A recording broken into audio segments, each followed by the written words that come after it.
Salut à tous. Salut à tous. Hello, hello, hello. Bonjour, bonjour, bonjour. On voit les gens rentrer dans la salle, c'est super. Coucou à tous. Coucou, merci de nous rejoindre pour ce nouveau Coffee Break virtuel. C'est la quatrième édition pour ceux qui ont eu la chance de suivre les trois premiers. Puis sinon, vous inquiétez pas, ils sont en replay sur YouTube, donc on pourra vous donner le lien vers la playlist. On est content de vous voir. Est-ce que vous nous entendez déjà? Est-ce que vous pouvez nous dire... Ah, est-ce que... Coucou à tous. Est-ce que vous pouvez nous dire dans le chat si vous nous entendez? Je vois Hello des tout le thumbs monde. up. Super, hello, hello, hello. Alors je reprends parce que je crois qu'on a été coupé au tout début. Trop bien. Ravi de vous avoir avec nous ce midi. On espère que vous êtes en train de finir votre pause déjeuner. Vous êtes comme nous passés à la pause café. Et je disais, bienvenue pour la quatrième édition de ce Coffee Break virtuel, qui est le pendant virtuel des sessions Coffee Break qu'on fait. C'est un format un peu plus... alors, j'aime pas dire le mot podcast, c'est plus conversationnel. On a des invités. Aujourd'hui, on a Mathias avec nous. Et on se met des gros sujets, des sujets assez macro, davantage orientés sur les grosses tendances du design et de la tech, plutôt que juste sur les outils. Et donc aujourd'hui, on va parler notamment de l'état du design en 2025. C'est un gros sujet. Pourquoi est-ce qu'on va aborder ce sujet aujourd'hui? Alors tout d'abord, je vais faire un petit partage d'écran. On va faire des allers-retours, vous allez voir, entre partage d'écran, pas partage d'écran. Euh, donc, pourquoi est-ce qu'on va parler de l'état du design en 2025 aujourd'hui? Bah, parce que déjà, on a la chance d'avoir Mathias, qui est cofondateur de Product Crew avec nous, avec qui on avait déjà fait un événement, un chouïa similaire, et c'était en présentiel, et c'était sur Paris, et c'était il y a 2 ans, à une foule beaucoup plus restreinte. Donc, on est content de pouvoir l'amener au-delà de la barrière parisienne aujourd'hui. TPC, il faut savoir qu'ils font leurs études annuelles sur l'état du design et de la tech de façon plus large en France chaque année. Et nous, de notre côté, on a aussi une étude qu'on fait. J'entrerai un peu plus dans le détail après. C'est une étude plus mondiale. Mais cette année, on a eu la chance d'avoir de la France aussi. Donc, on est capable de jongler entre les deux résultats, côté mondial et côté français. Pour ceux qui connaissent pas trop le format encore, c'est un format là, donc là on est sur un live stream Figma standard. La discussion est enregistrée, elle vous sera repartagée, aucun souci. Paramétrez bien votre chat Zoom sur tout le monde, je crois que tout le monde l'a fait. N'hésitez pas à nous dire d'où vous venez, effectivement, je vois qu'il y a des gens qui viennent de Marseille, de Lyon, de Paris, donc n'hésitez pas à nous dire si vous venez d'ailleurs. Et on a un petit board FigJam, on peut vous envoyer le lien sur lequel on a deux, trois ressources. Si vous avez des questions à n'importe quel moment du live stream, on aura peut-être un petit peu de temps vers la fin pour y répondre ou pour en discuter. Vous pouvez mettre vos questions sur le board FigJam ou alors carrément directement sur Zoom dans la fonctionnalité questions-réponses. Voilà. Puis comme d'habitude, on est respectueux, il y a un code de conduite Figma qu'on s'avisera de faire respecter.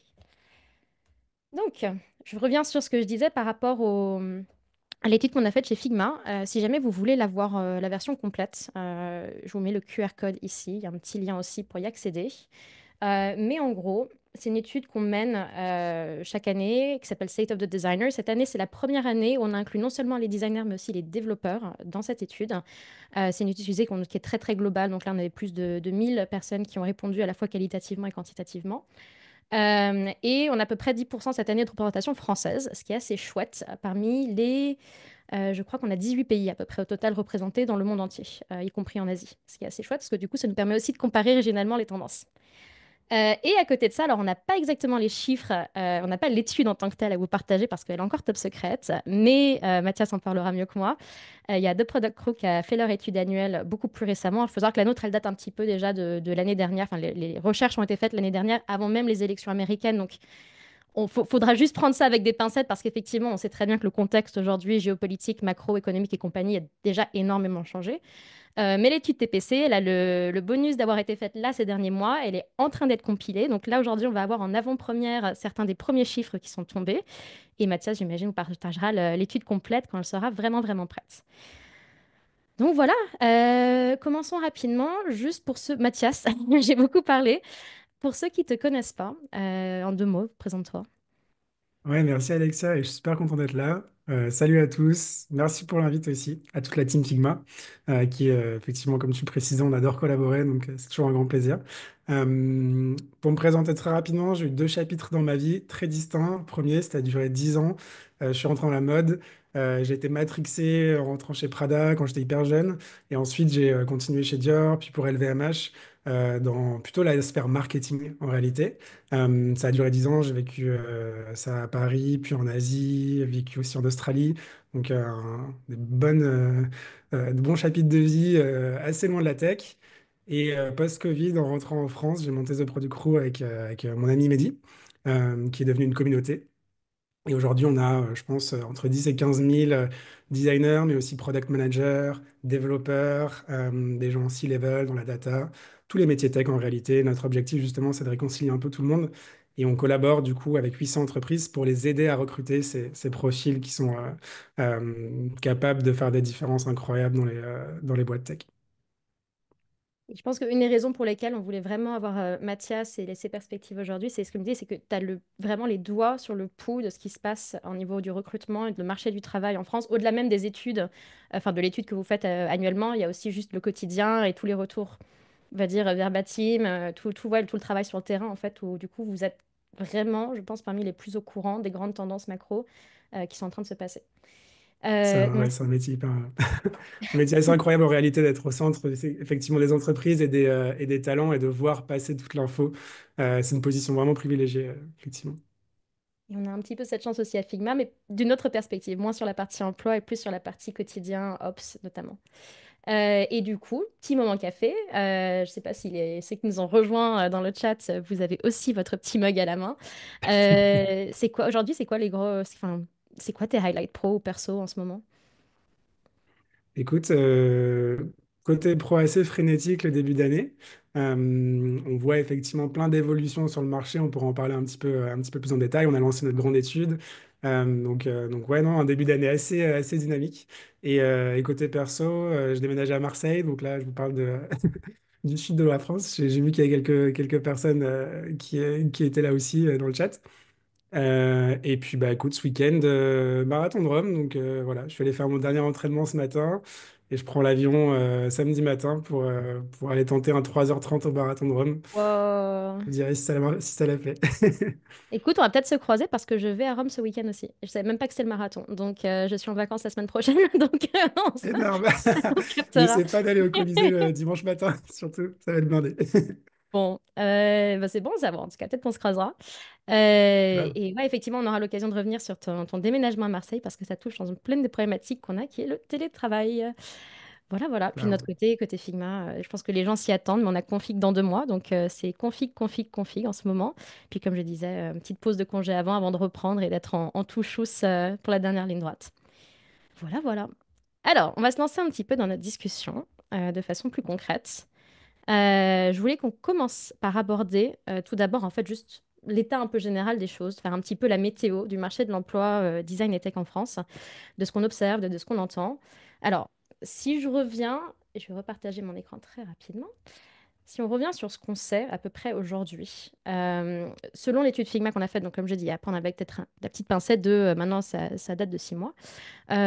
On observe dans le monde tech au global une forte baisse de l'optimisme à l'égard du marché du travail. Et je pense que tu me confirmeras ça.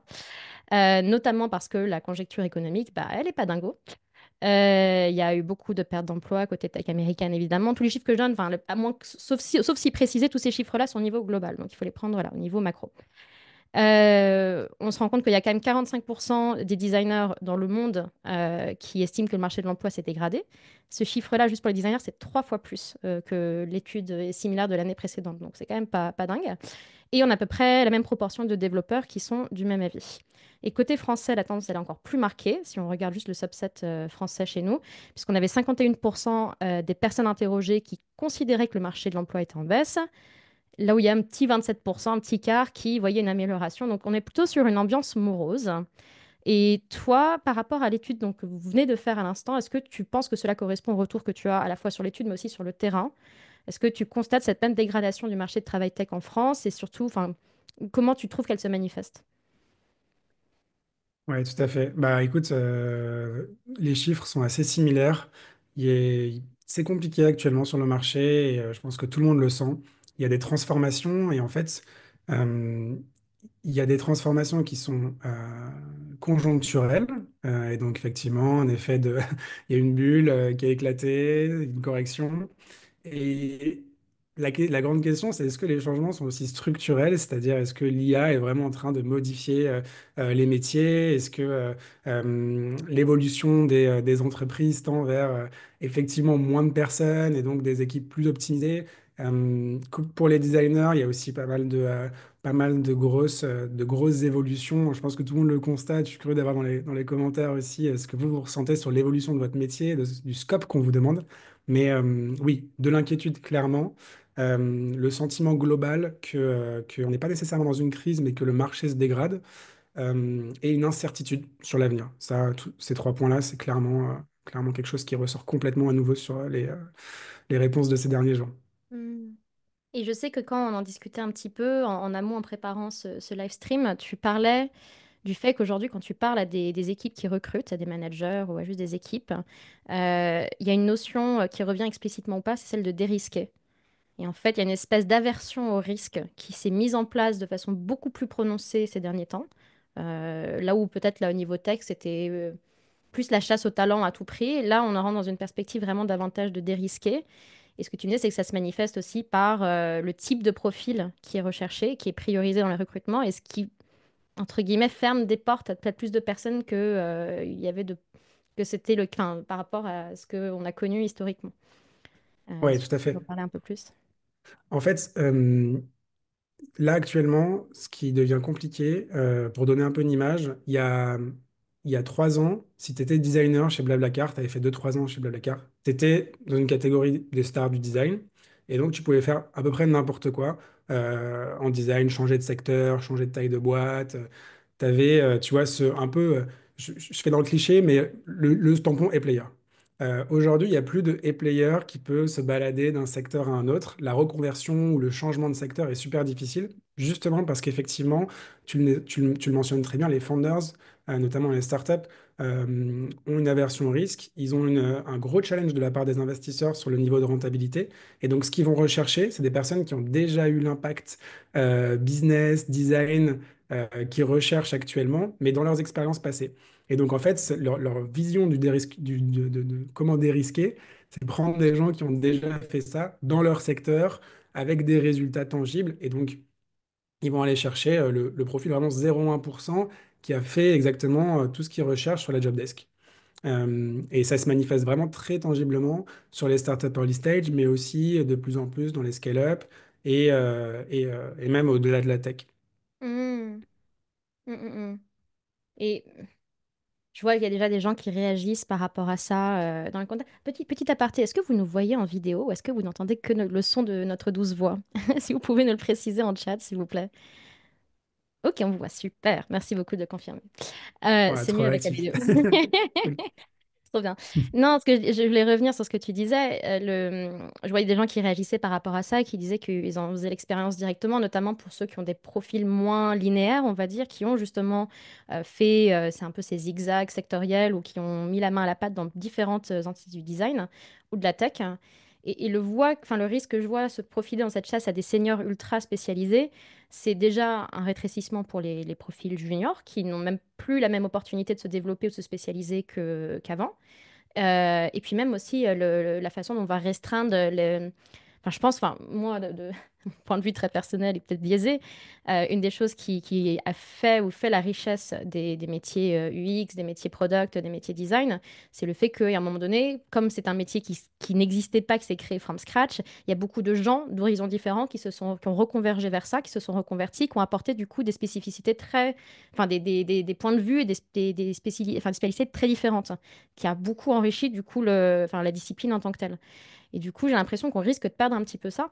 Toi, tu vois quel futur, je vais pas, genre, on espère qu'on a des pistes de solutions, que c'est pas juste un constat pessimiste, mais quel futur tu vois pour des profils qui n'ont pas plusieurs années d'expérience linéaire dans la besace déjà? C'est quoi les conseils que tu aurais ou est-ce qu'il y a des opportunités à saisir à court terme? Ouais, c'est super difficile comme question et je reçois cette question à peu près 14 fois par jour sur nos réseaux, TPC, etc. Donc c'est intéressant, tu as raison de la poser. Et je pense pas avoir ni de boule de cristal malheureusement, d'être omnipotent sur ces questions-là, mais je peux te dire ce que je recommande à chaque fois. Et essayer déjà de comprendre vraiment les dynamiques du marché, d'avoir une approche qui n'est pas volumique dans vos recherches en tant que junior. Aujourd'hui, vraiment, c'est vrai que le marché est quasi fermé en fait pour les juniors. Il faut l'entendre en fait ce message-là, sinon on ne peut pas agir en conséquence. Et donc, les opportunités aujourd'hui pour les juniors, ça va être au niveau soit de, en gros, d'expertise très spécifique.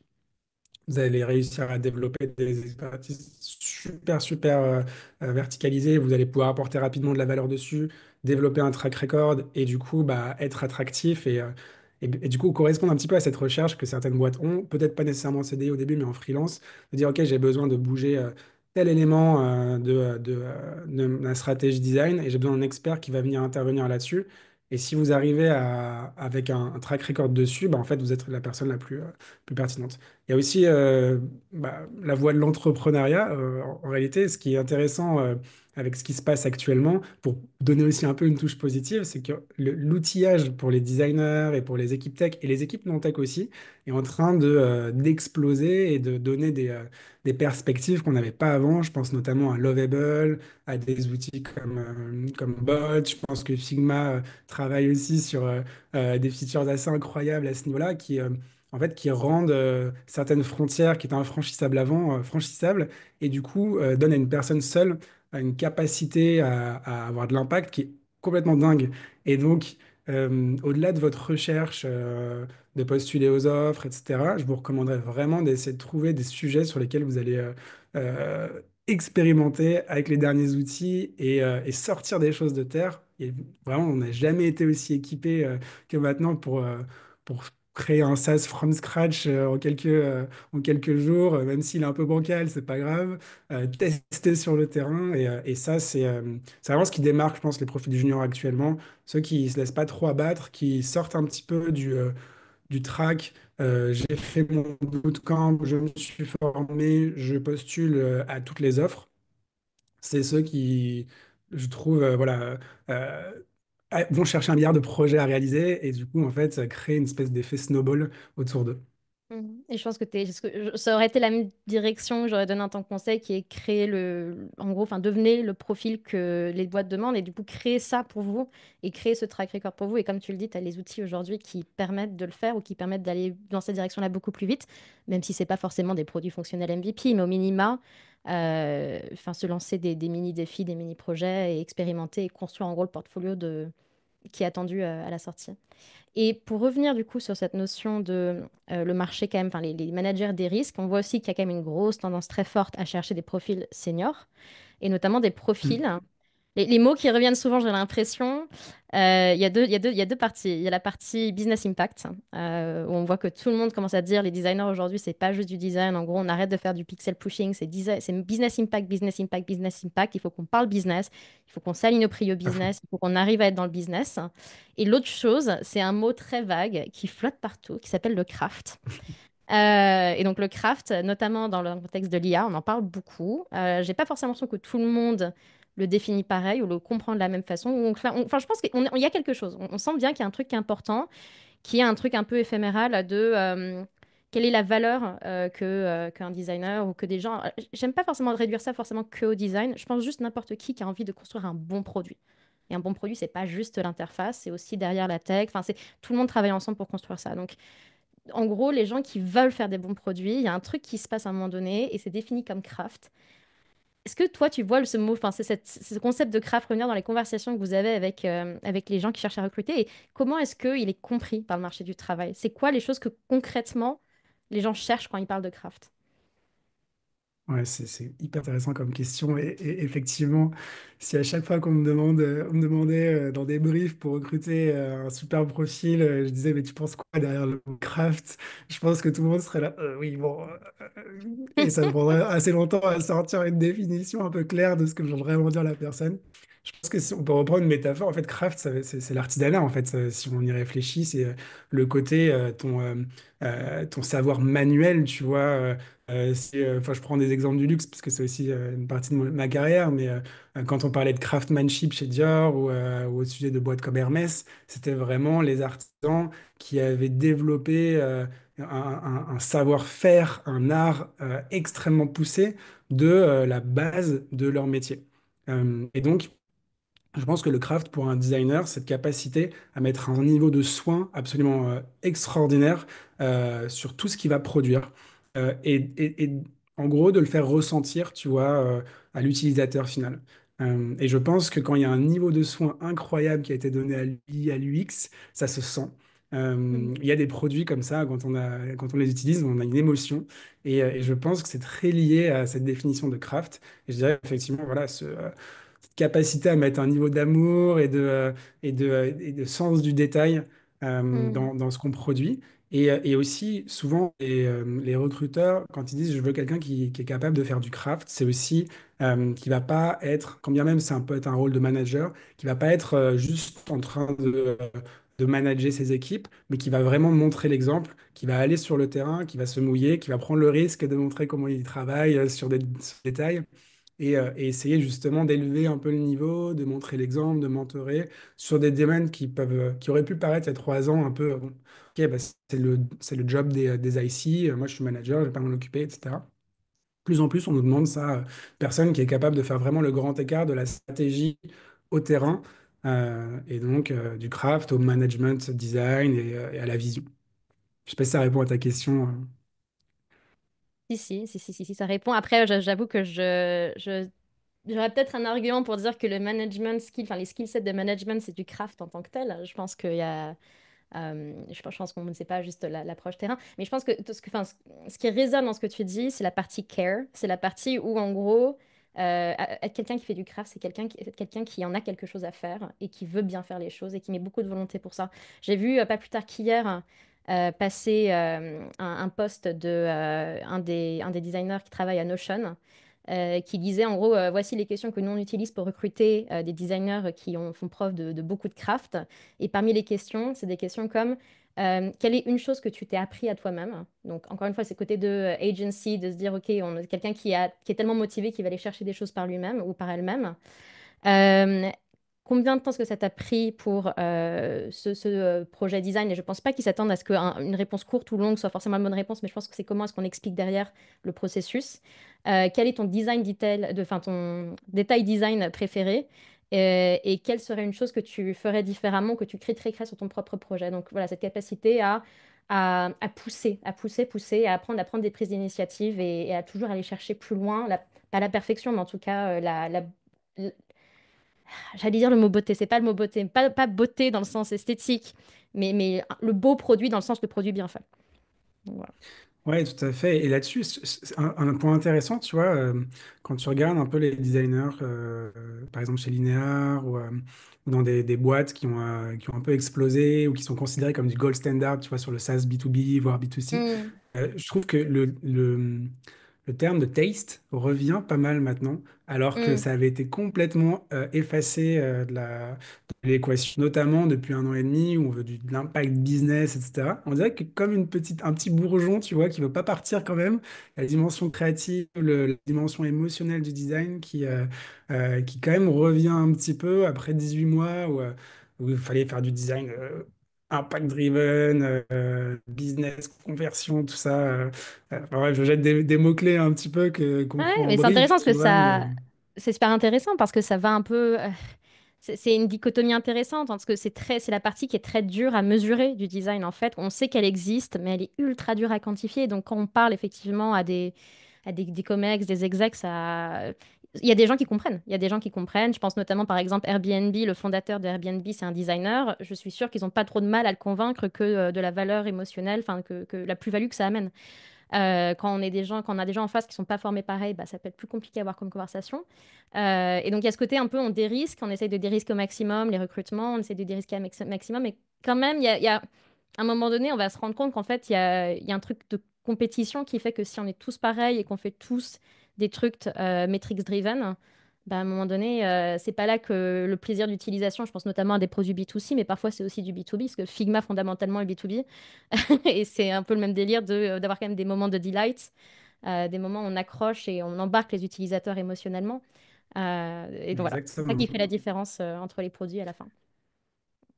Exactement. Et tu sais, il y a quand même une conscience chez les faiseurs de SaaS B2B. actuellement, je sens, sur deux aspects. Il y a le premier, c'est que le SaaS est de plus en plus compétitif. Et donc, quel est, dans un univers compétitif, le point de différenciation? Eh bien, de plus en plus, je trouve que les fondeurs, ils réalisent que l'UX est un point de différenciation extraordinaire. On bosse avec des boîtes dans la sales tech, des produits SaaS où les numéros un mondiaux, c'est des produits boring, tu vois. Et je pense que Figma, Notion nous avait montré une autre voie, une voie où effectivement, bah, c'est les utilisateurs dans l'entreprise du SaaS B2B qui sont les ambassadeurs du produit. Ils aiment, il y a une émotion. Donc, grâce à la beauté, le delight du produit, Mm. et bien évidemment toute la partie impactante qui s'ajoute, évidemment, il ne faut pas la délaisser non plus. Bah, en fait, tu peux vraiment gagner des parts de marché incroyables sur ton business. Et ça, les founders qui ont cette sensibilité-là, effectivement, ils ont un avantage compétitif. Et tu disais effectivement que le founder de Airbnb, Brian Chesky, c'est un ancien designer. Je crois qu'il a fait des études d'architecture, il me semble. Mhm. L'INE, c'est pareil. Il y a vraiment, je pense, des boîtes incroyables d'ailleurs qui vont être fabriquées dans l'avenir par des designers.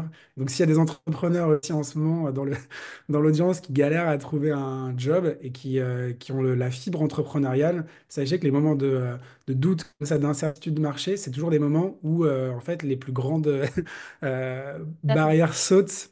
Et donc si vous avez l'envie, allez-y. Il n'y a jamais aussi peu de barrières d'entrée pour se lancer en tout cas et tester. Complètement, je te rejoins complètement. J'ai vu quelqu'un qui disait en commentaire que l'émotion par le visuel est très importante. J'irais même au-delà, je dirais que l'émotion, en fait, à nouveau, pour ce délire, c'est pas juste la propriété seule des designers. Parfois, l'émotion, c'est quand quelque chose est tellement fluide on se dit, mais pourquoi ça n'a jamais été comme ça avant? Et parfois, la fluidité, elle se gagne parce qu'il y a des gains à chercher côté tech, il y a des gains à chercher côté architecture d'information, ergonomie, etc. Donc, c'est vraiment à nouveau tout le monde dans le même bateau et tous les gens dans le produit, au sens large, qui doivent pousser dans cette direction de comment est-ce qu'on fait un bon produit. Je voulais revenir juste sur la partie IA. Passons sur une petite discussion sur l'IA. Tu évoquais quand on parlait des profils plus juniors tout à l'heure, le fait que, enfin, il y avait un peu un motif de je sors et là j'ai besoin d'avoir un rôle tout de suite, donc je vais postuler massivement et envoyer des candidatures à tout le monde. Et je sais que tu avais peut-être un petit un message à faire passer sur le fait que, bah, typiquement, que en fait, l'expérience d'un point de vue recrutement, c'est aujourd'hui, ça peut être facilement de recevoir 300 candidatures ou plus en un seul jour hein, sur des plateformes comme Welcome to the Jungle. Et du coup, dans ces cas-là, en fait, qu'est-ce qui fait vraiment sortir une candidature du lot aujourd'hui? C'est quoi les conseils que tu aurais pour les designers ou les développeurs qui postulent pour penser plus centré sur l'expérience du recruteur ou alors peut-être que c'est là on ouvre sur l'IA, en fait l'expérience de l'IA, parce que maintenant les recruteurs ils sont aussi aidés à l'IA. Ouais, tout à fait. En fait, c'est assez rigolo, mais le pattern euh, qui continue encore aujourd'hui, malgré le fait que je pense qu'on en a tous conscience, c'est en particulier chez les juniors, c'est de postuler un peu au bazooka. C'est-à-dire, euh, je pense que voilà, enfin, j'ai peu de réponses, donc je vais augmenter la quantité de candidatures que je vais envoyer pour obtenir plus de réponses. En réalité, aujourd'hui, bah, il y a vraiment des freins très forts à ça. C'est parce que bah, du coup, ça crée des candidatures qui ne sont pas du tout, entre guillemets, personnalisées. Et il faut absolument éviter ça si vous voulez sortir du lot. Euh, il y a quand même un avantage à cette tendance-là, c'est que effectivement, dans une offre de designer en ce moment, sur un job board comme Welcome ou LinkedIn, vous allez avoir 300, parfois 500, jusqu'à 1000 candidatures. Mais sachez que 95% sont hyper standardisés. Et donc, en fait, c'est pas si difficile de sortir des 95%, il faut ultra personnaliser votre candidature. Et donc vraiment, réfléchissez en termes de la pièce jointe, il faut qu'il y ait le nom de l'entreprise, ou alors le nom de la personne qui va ouvrir. Enfin, réfléchissez en termes de comment est-ce qu'à toutes les étapes, effectivement, de l'expérience, je vais sortir un petit peu du lot. Euh, L'IA peut vous aider, mais pas à crafter des lettres de motivation ou des CV hyper standards. Au contraire, entraîner un bot à vos skills avec votre CV, toutes les infos que vous pouvez lui donner sur vos compétences, et mettez en face les job desks auxquels vous postulez. Dites-lui, bah, OK, où sont les bons en termes de compétences, où est-ce que je serai fort, pas fort, et puis utilisez ça pour vraiment mettre en avant votre profil et que ça paraisse hyper pertinent pour cette offre en particulier. Si sur une job desk, il y a un mot qui revient 12 fois, c'est que ce truc-là est super important. Comment est-ce que je fais en sorte que ça saute aux yeux direct quand je postule, que cette compétence-là, je l'ai, je la maîtrise, il y a de l'impact en face, etc. Dernier point, c'est que quand il y a 500 000 candidatures, en réalité, tous les CV sont même pas regardés. Donc en fait, il faut aller au-delà de poster son CV hyper personnalisé. Il faut s'assurer qu'il va être regardé. Une fois que vous avez fait la meilleure, vous avez donné le meilleur sur votre candidature, essayez de trouver une manière de pénétrer dans l'organisation et d'aller trouver la personne qui doit voir votre CV pour se dire, OK, cette personne, j'ai quand même envie de la rencontrer, même pour un screening de 30 minutes. Euh, et donc, c'est comme un funnel de conversion en marketing. Première étape, c'est d'ultra personnaliser, de passer l'étape suivante. L'étape suivante, c'est qu'il faut juste que mon CV soit lu. Donc voilà, écrire à la personne sur LinkedIn, passer par des relations communes que vous avez vis-à-vis de l'entreprise pour faire avancer un petit peu votre CV. Et ensuite, une fois que vous avez passé ça et que vous avez réussi à avoir le premier entretien, votre objectif, c'est de passer à l'entretien d'après. Donc réfléchissez, est-ce que c'est un RH que j'ai en face de moi? Quels sont ses objectifs? Qu'est-ce qu'il va essayer de valider avec moi? Euh, Vous n'aurez pas le même discours avec le manager, avec le RH, avec peut-être le CEO de la boîte ou le founder qui veut faire un fit, une validation de fit. Et donc, en fait, il faut vraiment procéder par étapes et maximiser à chaque étape la chance de conversion. Et du coup, vous pouvez mettre du delete, typiquement, dans votre candidature. Et ce que je te dis, en fait, là, je vois des gens qui réagissent en disant ça a l'air d'être quand même une grosse quantité de travail. Et c'est pour ça, je pense que je comprends certaines personnes qui font, entre guillemets, au bazooka, dans le sens, à un moment Oui, donné, ben, on a X nombre d'heures par journée et on a X énergie. Mais en fait, avec l'IA maintenant, il faut, enfin voilà, je pense qu'il y a des façons, il y a des facilités à aller chercher. On peut être smart avec ça. Et je pense, comme tu dis, on peut commencer à faire de la personnalisation at scale en justement en étant smart sur qu'est-ce qu'on donne à une IA et en fait en faire quasiment comme un coach perso ou un personnel assistante. Euh, une fois qu'il a toutes les données enregistrées sur nous, bah, on lui balance enfin, la description du rôle et j'imagine doit être capable, avec des bonnes prompts, de le pousser jusqu'à nous faire carrément un breakdown de c'est quoi la stratégie à adopter. Pré-match pour moi, en gros, je dois envoyer quel contenu, quelle lettre de motivation, avec quoi dedans, quels projets de mon portfolio sont pertinents et derrière, en termes de follow-up, qu'est-ce que je dois faire, quels sont les bons profils à aller chercher, etc. Et en fait, s'enlever du coup une énorme charge mentale par rapport à ça et juste être plus dans l'exécution. Donc je pense que voilà, effectivement, j'espère qu'on arrive à un stade où ça va être plus facile de sortir du lot pour les gens qui commencent à réfléchir sur comment est-ce qu'on peut utiliser, maximiser les technologies qui nous entourent pour le faire. oui, tout à fait. Et juste un Et point, effectivement, ouais. je suis conscient que du coup, c'est pas possible de postuler à autant d'offres. Et moi, je suis assez rigoriste et assez vénère là-dessus. Mais en gros, moi, ce que je vous recommande, c'est de ne pas postuler à plus de 3 ou 5 jobs par semaine. De toute façon, vous ne serez pas pertinent pour les 150 jobs que vous voyez passer. Donc, arrêtez d'écrire aux 150. Regardez ceux qui vous font vraiment vibrer et sur lesquels vous pensez que vous avez une chance et que vous pourriez faire du bon taf. Et mettez toute votre énergie sur 3 à 5 opportunités hebdo et du coup, c'est jouable de faire une approche comme ça où je vais écrire aux personnes voilà. Mais il faut diviser tous les chiffres par 10 ou 20 en fait. Car oui, c'est chronophage malgré effectivement l'aide de l'IA et tout.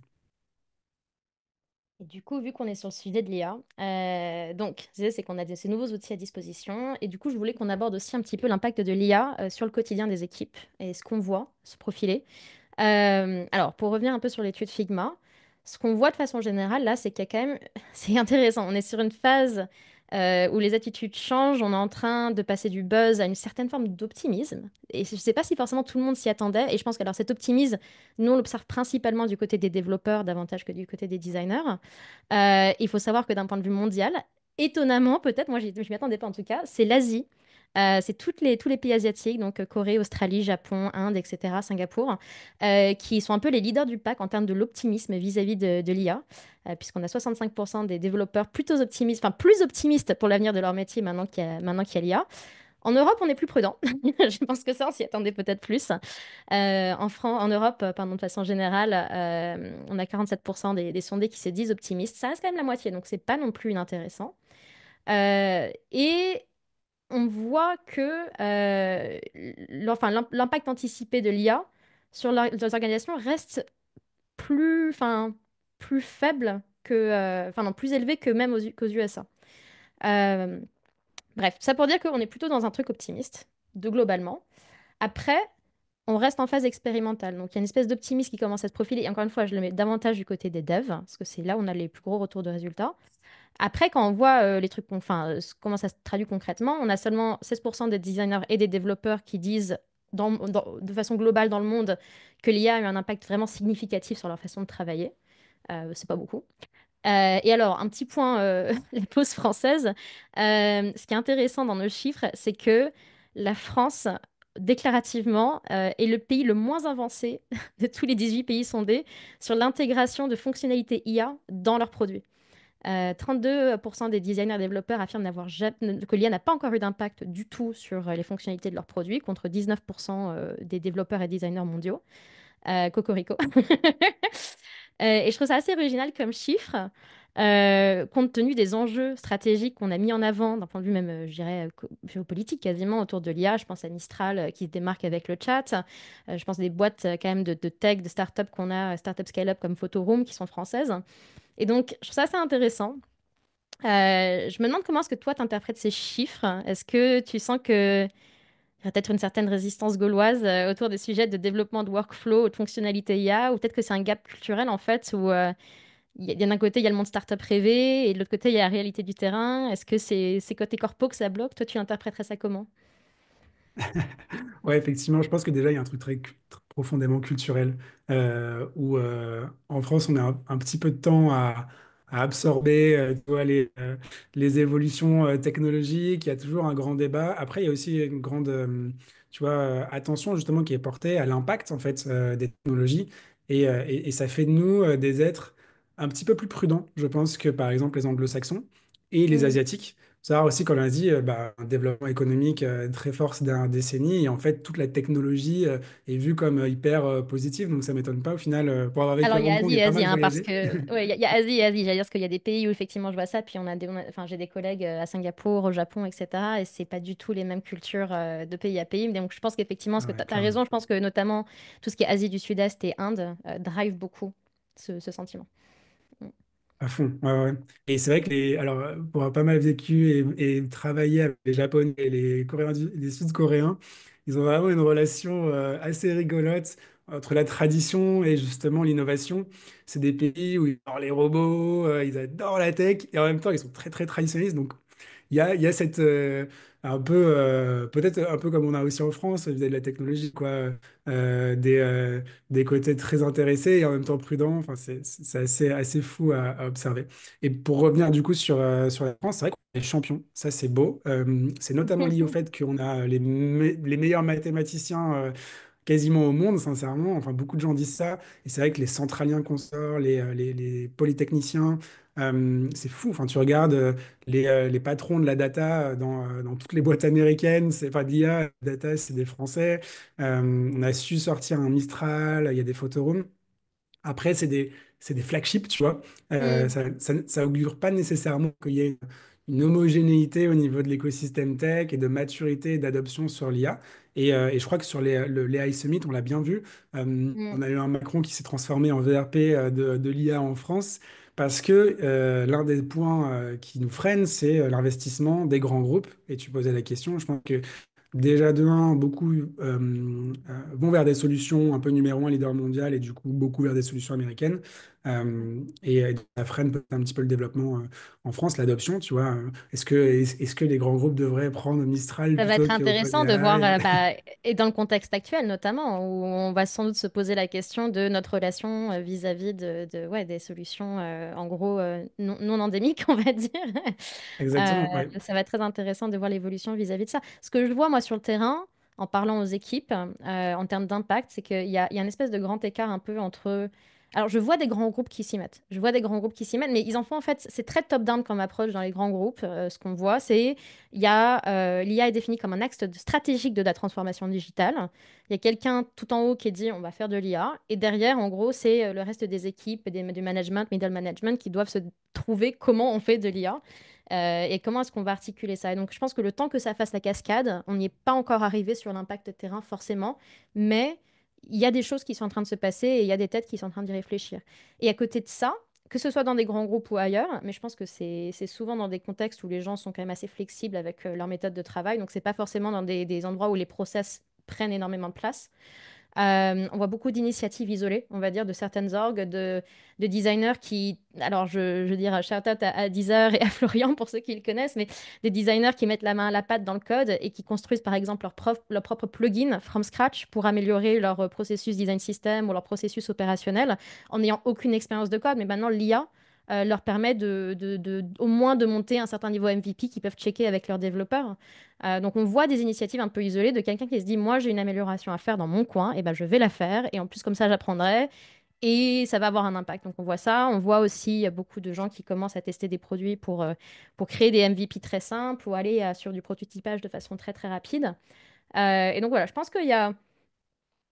que l'optimisme autour de ça se trouve en fait beaucoup plus auprès de ces initiatives individuelles, où il y a vraiment des gens qui prennent le contrôle sur la technologie et qui voient l'impact concrètement que ça peut avoir sur eux, versus quand ça vient d'un mouvement très top-down, où ça vient en cascade et on subit un peu cette transformation et on cherche un peu des problèmes à résoudre, et où du coup l'impact il est moins concret, et du coup ça porte peut-être pas forcément davantage d'optimisme que ça.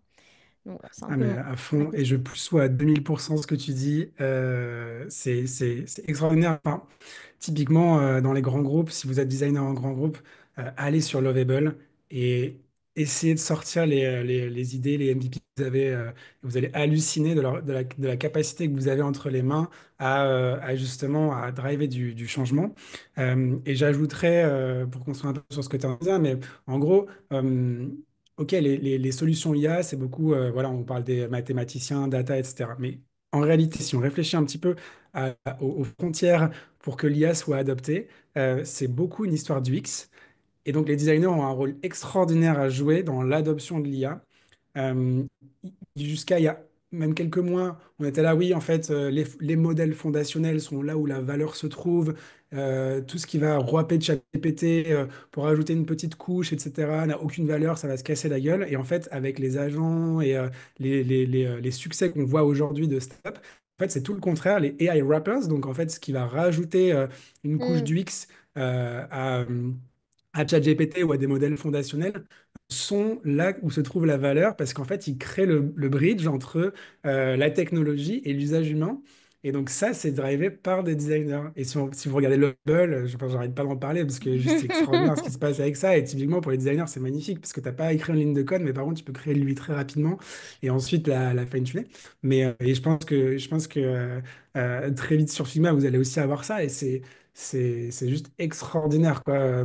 Et le rôle du design, du coup, va être empowered à fond par ça. Et tu vas avoir des design engineers, comme peut-être chez Deezer, comme tu le mentionnais, Hmm. capacité à sortir vite des visions de ce qu'on peut développer et donc aller beaucoup plus vite et donner un vrai rôle stratégique au designer encore plus fort, quoi. Et sur ce même sujet, je conseille aux gens, si alors là, j'ai pas la flexibilité de chercher une vidéo sur YouTube, j'aurais peur de tout casser. Mais si vous allez chercher sur YouTube, Raphaël Chad, Chad, c'était un speaker à config l'année dernière, c'est le fondateur de Cron qui a été racheté par Notion, qui est devenu Notion Calendar, qui est aussi un designer, il est suisse. Et là, il a fait une vidéo qui est sortie il y a 2 semaines avec, j'aimerais bien me souvenir du nom, je ne me souviens plus du nom, mais avec une autre chaîne YouTube, où justement il passe en revue à deux les interfaces en fait de beaucoup d'outils IA qui ont une pléthore de use cases. C'est pas juste des outils créatifs, c'est des outils qui s'appliquent à plein de trucs, à des cas marketing et compagnie. Et en fait, à chaque fois, il passe en revue en fait, ah là, on aurait pu avoir un feedback différent parce que ça aurait peut-être aidé à guider l'utilisateur davantage. Ou là, au contraire, cette interaction-là, elle est vachement bien faite parce que justement, avec l'IA et en fait les nouveaux modèles d'interaction qu'on réfléchit, ça, c'est justement ultra intéressant comme nouvelle façon de faire une interface. Et ils font un petit breakdown de justement ce qui marche et ce qui marche moins. Donc, si jamais vous avez la capacité d'aller sur YouTube et de taper Raphaël Chad AI Interface et chercher une vidéo qui est vieille de 2 semaines, vous devriez pouvoir la trouver. Merci Adrien. Il a trouvé. J'adore Adrien Otaké qui est trop fort. Voilà, voilà. Et alors, pour bouger tout doucement sur la partie satisfaction au travail, en fait, ce qui est ultra intéressant, nous, dans l'étude aussi, c'est que, alors je reviens sur le côté que les développeurs sont assez optimistes vis-à-vis de l'IA, en tout cas, c'est ce qu'on constate.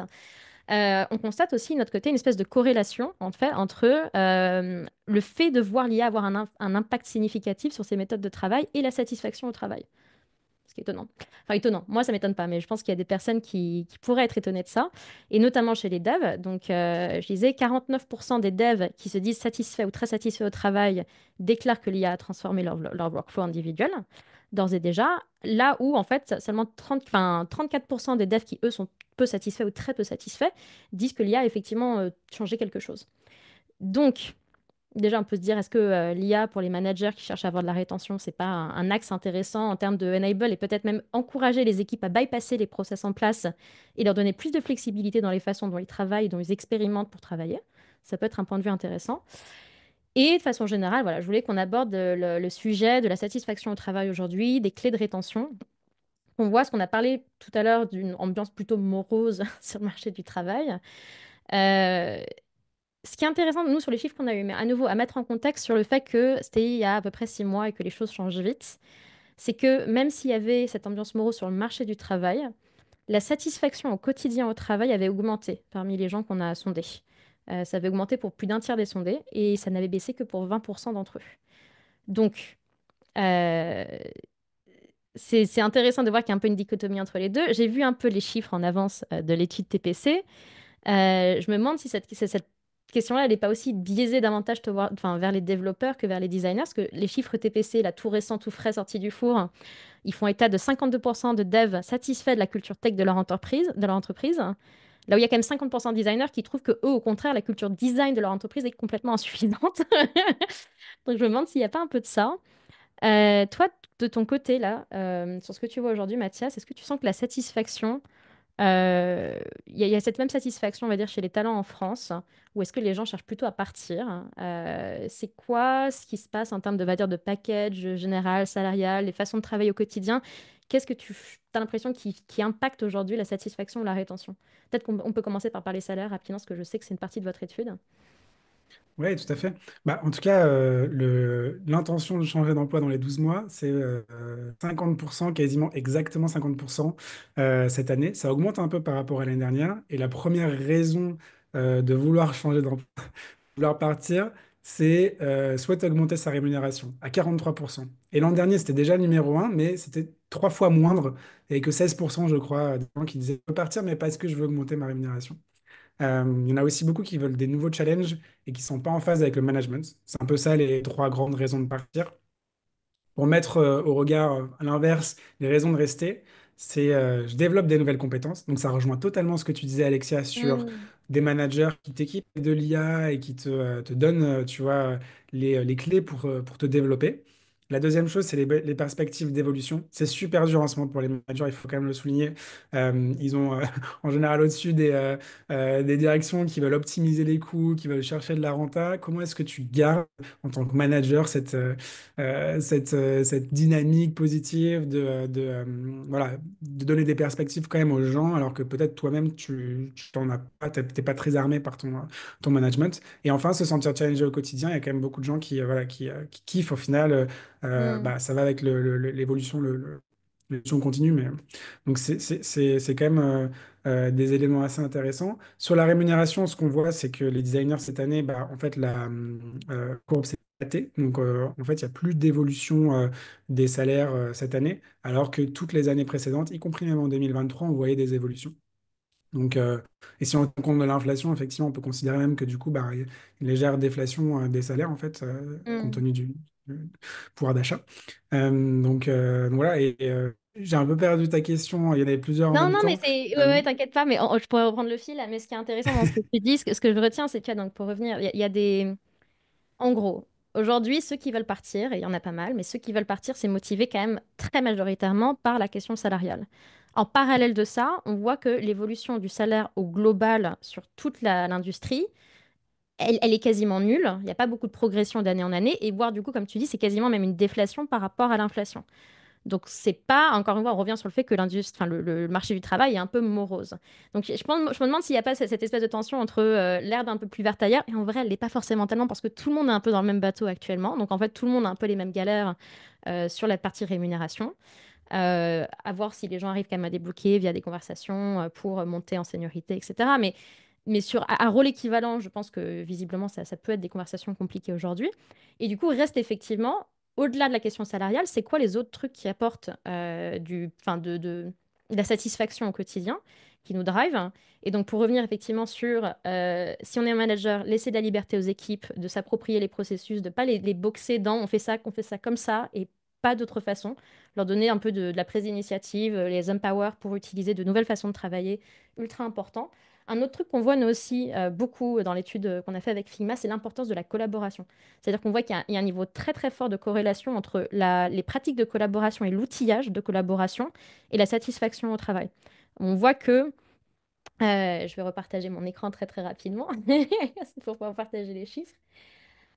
Donnez-moi 2 petites secondes. Mais on voit qu'effectivement, les équipes, ou notamment les designers et les développeurs, je ne parle même pas de la partie produit, mais vraiment, peut-être qu'on skip le PM du coup, mais les designers et développeurs qui travaillent ensemble sont plus satisfaits au travail. Ça paraît être un peu bateau, mais euh, donc il y avait la partie IA, mais vraiment, on voit ça parce que je crois que c'est 65%, 69% pardon, des designers très satisfaits de leur situation, juste que la collaboration avec les développeurs est efficace ou très efficace. Un autre chiffre que je trouve extraordinaire, c'est aussi, là, on est passé d'une culture à cette réunion, ça aurait pu être un email, on en a marre de faire des réunions tout le temps. Les réunions sont à la hausse, et notamment les réunions entre designers et développeurs.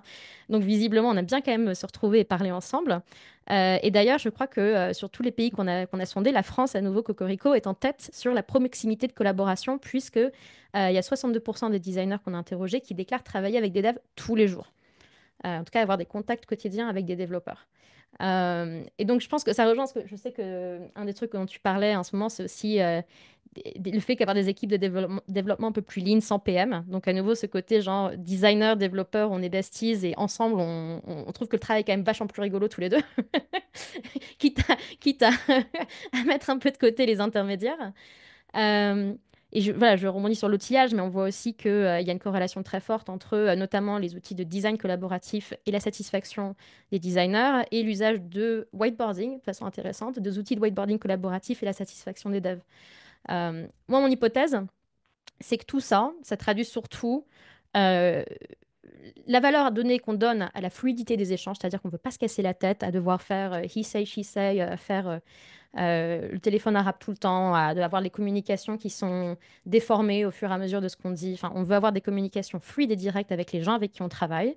Et deuxièmement, on veut aussi voir son expertise valorisée au-delà de son cercle direct, c'est-à-dire c'est pas juste entre pairs designers ou entre pairs développeurs qu'on veut être valorisé, on veut voir de l'impact au-delà de ce qu'on fait au-delà de notre cercle direct. Et en fait, c'est ça que la collaboration apporte. C'est plus on fluidifie la collaboration, bah, plus on se sent en fait responsable de l'impact. Et bizarrement, c'est bizarre, mais quand on a de l'impact, bah, on se sent mieux.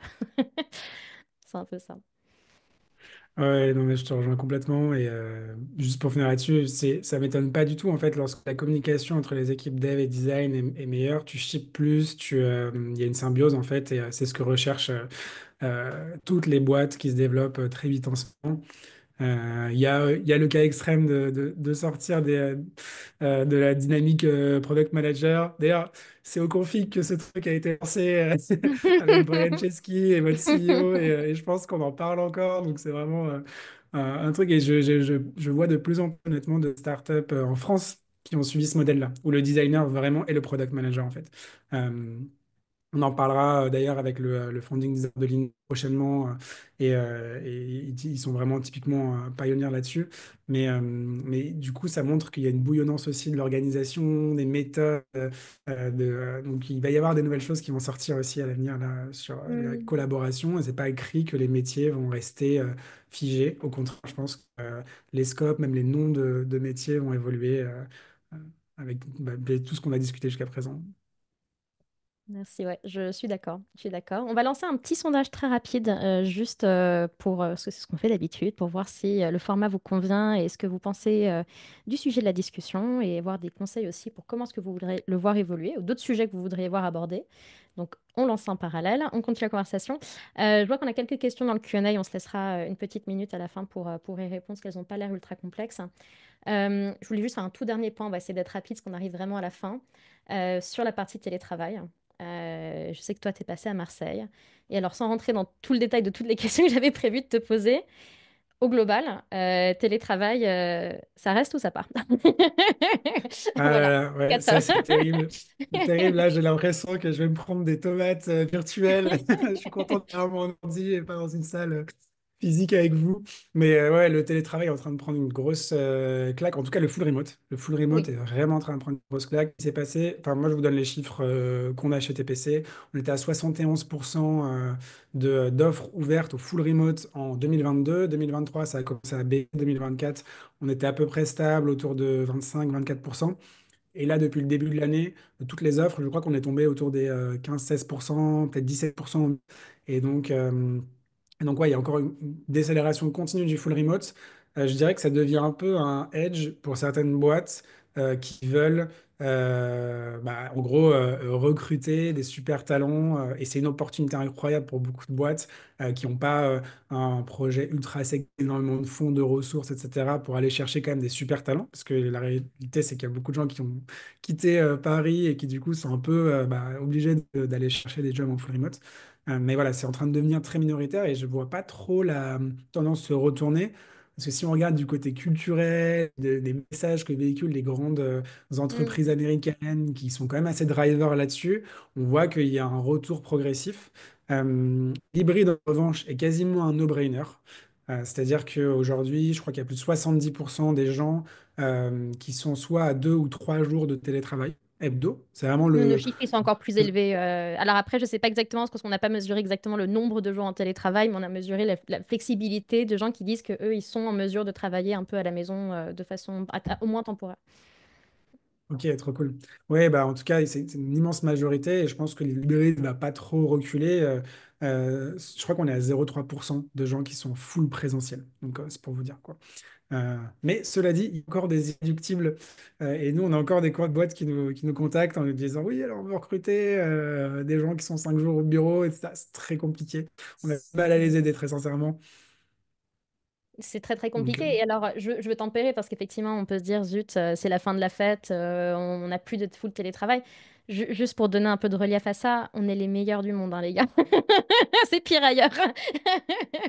C'est pire ailleurs, et notamment en Asie, où c'est vraiment, vraiment, eux, ils ont un retour au bureau, notamment côté designer, assez violent, où je crois qu'ils sont plus que 35% je ne vais pas dire de bêtises, ça donne seulement 35% des designers qui travaillent souvent, qui disent travailler souvent à domicile, contre, je crois que pour nous, c'est environ 58% des designers en Europe et 65% des développeurs pour l'Europe.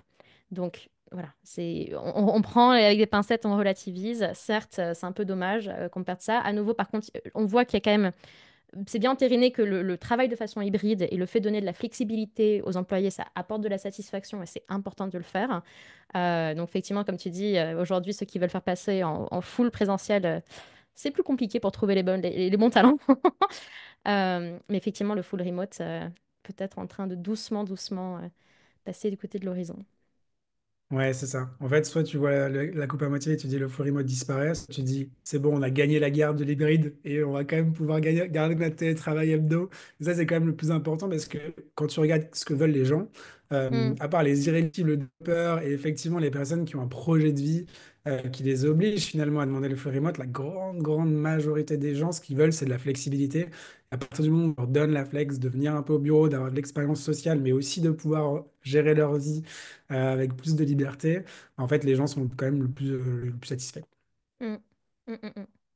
Donc voilà, puis à nouveau, encore une fois, il y a des trucs sur lesquels on n'est pas trop trop mal en Europe et donc faut se rassurer et à nouveau enfin, sortir un peu de son quotidien et voir un peu ce qui se passe à côté et se rappeler qu'à côté, soit les gens sont à peu près dans le même bateau, soit parfois c'est même moins rose ailleurs. Donc voilà, on arrive vers la fin. Je pense qu'on va doucement s'arrêter là. Je voulais juste prendre une des questions dans le Q&A. Une des questions peut-être pour toi, Mathias.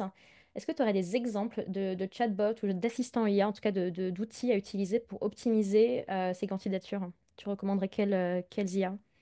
Ouais. Alors, moi, ce que je vous recommande, c'est de choisir des IA sur lesquelles vous pouvez avoir un thread qui est très long. Et du coup, vous allez les entraîner. L'erreur classique avec un LLM, c'est de commencer un nouveau thread à chaque fois que vous avez une question. En réalité, pour vos candidatures, une fois que vous l'aurez un peu, lui aurez enseigné un peu tout ça, il sera beaucoup plus pertinent dans ses réponses. Et donc, choisissez des En vrai, pour moi, les meilleurs, c'est ChatGPT ou c'est Claude, quoi. Mais je crois qu'il faut le pro pour avoir des threads longs. Donc, choisissez en tout cas un modèle avec qui vous pouvez échanger sur ce sujet le plus longtemps possible. Et vous verrez que la pertinence s'améliore à mesure que vous donnez un CV, que vous répondez à ses questions et que vous le challengez. Hmm. Mais il n'y a pas d'expert, de chatbot expert du Pas recrutement, à ma encore. connaissance, qui soit meilleur. Ouais, pas encore. Ouais. Pas encore. Si jamais dans la série entrepreneuriat, si vous voulez le créer, allez-y, hein. Peut-être qu'il y a Carrément, ouais, peut-être un ça, c'est un terrain. million dollar compagnie, ouais. Billion dollar peut-être même. Et non, pour revenir à ce que tu disais sur Claude, je l'ai testé là récemment aussi et j'ai été très plaisamment surprise par le tone of voice. Et en fait, j'avais vraiment pas l'impression de parler à un coach qui, en fait, m'aidait sans même que je lui demande, me donnait les key learning points de chaque chose que je lui demandais des tâches. Et en fait, il me régurgitait pas juste la tâche, il m'expliquait comment il avait fait la tâche, quel point d'amélioration on pourrait faire pour aller plus loin dans la tâche, et ce qu'on pourrait en tirer comme apprentissage de cette tâche. Et j'avais l'impression, du coup, de devenir plus intelligente parce que, du coup, j'apprenais. Et j'ai trouvé ça très, très chouette. Donc, je recommande Claude. Après, ça bouge tellement, enfin, tellement vite tout le temps. On n'est pas à l'abri qu'il y ait un nouveau player, on n'est pas à l'abri qu'un autre player existant améliore encore davantage. Donc, il faut juste rester un peu au courant de ce qui se passe, garder un œil sur les news et puis, encore une fois, se laisser du temps et de la liberté pour tester, que ce soit en termes juste de mindset ou même en termes de temps qu'on a sur les mains. Essayer de dégager du temps pour tester toutes ces solutions-là et se les approprier parce qu'on voit bien, encore une fois, que ceux qui s'en sortent le mieux, ceux qui sont le plus optimistes, bah, c'est ceux qui mettent la main à la pâte et qui subissent pas et qui prennent le truc eux-mêmes et l'appliquent aux use cases dont eux, ils ont besoin. Donc voilà, je vous encourage aussi à tester. Je pense qu'on est bon. Merci Ouais, beaucoup totalement. à tous d'avoir tenu jusqu'ici. On est ravis d'avoir pu discuter avec vous. Prochain gros rendez-vous, grosse échéance. Attendez, alors je vais déjà remettre très rapidement pour ceux que ça intéresserait le lien vers l'étude complète. Mathias, toi, je te laisse indiquer c'est par où il faut s'inscrire pour recevoir l'étude TPC une fois qu'elle sera prête. Est-ce Ouais, bien que sûr. Bah, si vous êtes intéressé, effectivement, enfin, je vous recommande peut-être juste un follow sur LinkedIn, Mathias Frachon, et je vais poster ça dès que c'est prêt, promis, on l'envoie, et donc vous serez prévenu, vous verrez passer ça sur votre feed. trop trop bien. Sinon, ce Et sera sur prochaine le site de The Product Crew. Pardon. Yes, gardez un œil. Non, non, non, gardez un œil sur le site de Prodecro. J'allais dire pour les Lyonnais, donc Adrien vient de partager, on a un événement présentiel dans 3 semaines. Et après, pour les gens qui nous rejoignent en virtuel habituellement, bah, la prochaine grosse échéance de notre côté, ça va être Config, parce que cette année, c'est début mai, donc c'est dans moins de 2 mois, ça va venir très vite. Et donc, j'avoue qu'on va mettre un petit peu en pause les live streams virtuels d'ici là, parce qu'on va se concentrer sur la préparation, mais on vous retrouvera déjà, à Config. Gardez un œil s'il y a des watch parties qui s'organisent près de vous avec les Friends of Figma. Et deuxièmement, bah, du coup, sinon, on se retrouvera a posteriori en post-config pour parler d'un sujet qu'on n'a pas encore défini, mais on aura plein de sujets intéressants à aborder, je le sais. Donc, merci beaucoup. Et à bientôt. Ciao, ciao. Génial, merci à tous en tout cas. C'était un grand plaisir je vois qu'il y a beaucoup de réactions.